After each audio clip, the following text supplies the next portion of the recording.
Hello again. In this video, I will walk you through how I went from this insert to this. Let's bring that original vacuum formed insert back into the picture for a second. There's so much room for improvement here. The molds are fitted only for unsleeved cards, which is a shame, because with any game that involves hidden information on cards, it's a good idea to make sure that cards do not get marked.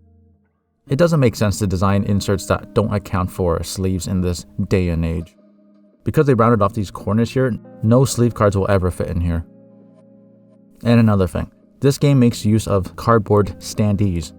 The question is, why would you expect players to have to assemble and disassemble these standees each time they play? To me, when I look at this, the slots here almost feel like the publishers thought, so long as they got the package to you, you're good. You'll junk the insert after, or something, I don't know.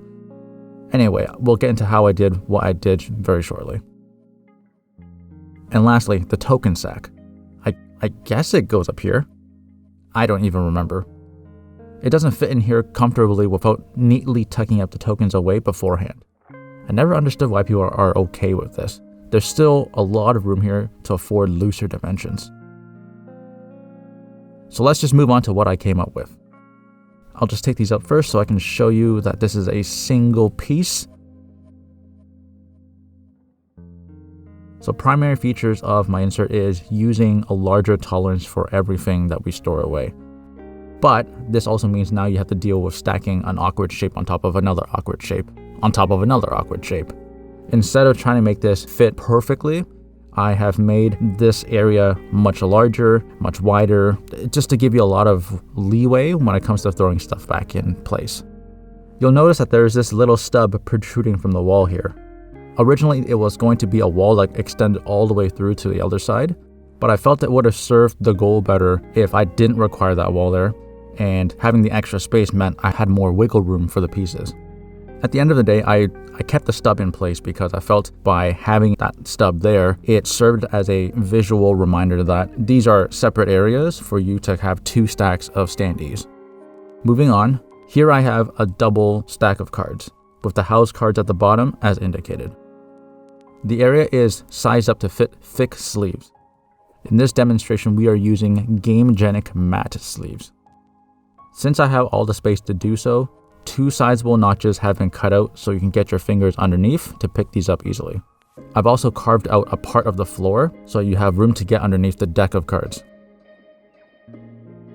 And since we're on notches, the standees also have a cutout so you can easily access the bottom of the stack. As for adhesives, if you're ever curious, you can use just about any adhesives that will bond cardboard to a smooth surface. The stands are plastic and the standees are cardboard. For me, I went with hot glue because of the fast drying and the ease of use. Next up is the Ninja deck. These were sleeved with Sleeve King Premiums, which are also a thick sleeve. These guys go on top of the house cards, and the same notched cutouts can be used to reach the deck during setup. I've labeled it Ninja at the top wall with an arrow pointing down. And last but not least, the token sack. As with any game with flexible components, I have to keep in mind it's not always going to be returned to the box in the same shape each time. I definitely want ample room for this sack to be tossed in without having to massage it into a certain shape. The rulebook goes on top afterwards, and you're done. No spillage should occur with the bulky sides of the major components. And that's it. If you'd like to stay up to date on future inserts I make, please consider following me on YouTube or Instagram, and if you wish to purchase a copy of this insert, I'll leave a link in the description below. If there's an insert for a game you are looking for that has not been made, let me know in the comments below. Thanks again for watching, and look forward to the next one.